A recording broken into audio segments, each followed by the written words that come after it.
इक्ष्वाकु वंश में त्रिशंकु नाम के एक राजा हुए। त्रिशंकु की इच्छा सशरीर स्वर्ग जाने की थी। अपनी वार्ता जारी रखते हुए मिथिला के राजपुरोहित शतानंद जी ने कहा, इस बीच इक्ष्वाकु वंश में त्रिशंकु नाम के एक राजा हुए। त्रिशंकु की इच्छा सशरीर स्वर्ग जाने की थी, अतः इसके लिए उन्होंने वशिष्ठ जी से यज्ञ करने के लिए कहा। वशिष्ठ जी ने बताया कि मुझ में इतनी सामर्थ्य नहीं है कि मैं किसी व्यक्ति को शरीर सहित स्वर्ग भेज सकूं। वशिष्ठ जी के असमर्थता प्रकट करने पर त्रिशंकु ने यही प्रार्थना वशिष्ठ जी के पुत्रों से भी की, जो दक्षिण प्रांत में घोर तपस्या कर रहे थे। इस पर वशिष्ठ जी के पुत्रों ने कहा कि अरे मूर्ख, जिस काम को हमारे पिता नहीं कर सके तू उसे हमसे कराना चाहता है। ऐसा प्रतीत होता है कि तू हमारे पिता का अपमान करने के लिए यहाँ आया है। उनके इस प्रकार कहने से त्रिशंकु ने क्रोधित होकर वशिष्ठ जी के पुत्रों को अपशब्द कहे।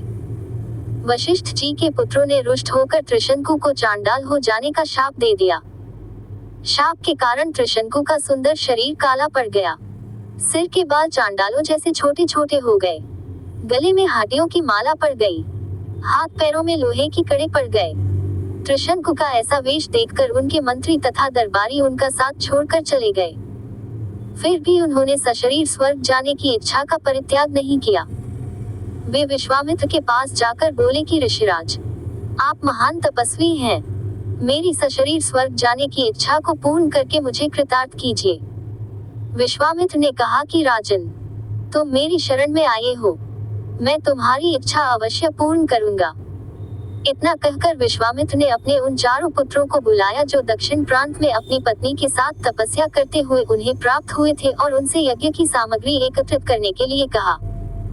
उन्होंने अपने शिष्यों के द्वारा वशिष्ठ के पुत्रों सहित वन में रहने वाले सब ऋषि मुनियों को यज्ञ में सम्मिलित होने के लिए निमंत्रण भी भिजवा दिया। शिष्यों ने लौटकर बताया कि सब ऋषि मुनियों ने निमंत्रण स्वीकार कर लिया है, किंतु वशिष्ठ जी के पुत्रों ने ये कहकर निमंत्रण अस्वीकार कर दिया कि जिस यज्ञ में यजमान चांडाल और पुरोहित क्षत्रिय हो, उस यज्ञ का भाग हम स्वीकार नहीं कर सकते। ये सुनकर विश्वामित्र जी ने क्रोध होकर कहा कि उन्होंने अकारण ही मेरा अपमान किया है। मैं उन्हें शाप देता हूँ कि उन सबका नाश हो। आज ही वे सब कालपाश में बंधकर यमलोक को जाएं और 700 वर्षों तक चांडाल योनि में विचरण करें। उन्हें खाने के लिए केवल कुत्ते का मांस मिले और सदैव कुरूप बने रहें। इस प्रकार शाप देकर वे यज्ञ की तैयारी में लग गए। शतानंद जी ने आगे कहा, हे राघव, विश्वामित्र के शाप से वशिष्ठ जी के पुत्र यमलोक से धार गए। वशिष्ठ जी के पुत्रों के परिणाम से भयभीत सभी ऋषि मुनियों ने यज्ञ में विश्वामित्र का साथ दिया। यज्ञ की समाप्ति पर विश्वामित्र ने सब देवताओं को नाम ले लेकर अपने यज्ञ भाग ग्रहण करने के लिए आह्वान किया, किंतु कोई भी देवता अपना भाग लेने नहीं आया। इस पर क्रुद्ध होकर विश्वामित्र ने अर्घ्य हाथ में लेकर कहा कि हे त्रिशंकु, मैं तुझे अपनी तपस्या के बल से स्वर्ग भेजता हूँ। इतना कहकर विश्वामित्र ने मंत्र पढ़ते हुए आकाश में जल छिड़का और राजा त्रिशंकु शरीर सहित आकाश में चढ़ते हुए स्वर्ग जा पहुँचे। त्रिशंकु को स्वर्ग में आया देख इंद्र ने क्रोध से कहा कि रे मूर्ख, तुझे तेरे गुरु ने शाप दिया है, इसलिए तू स्वर्ग में रहने योग्य नहीं है। इंद्र के ऐसा कहते ही त्रिशंकु सिर के बल पृथ्वी पर गिरने लगे और विश्वामित्र से अपनी रक्षा की प्रार्थना करने लगे।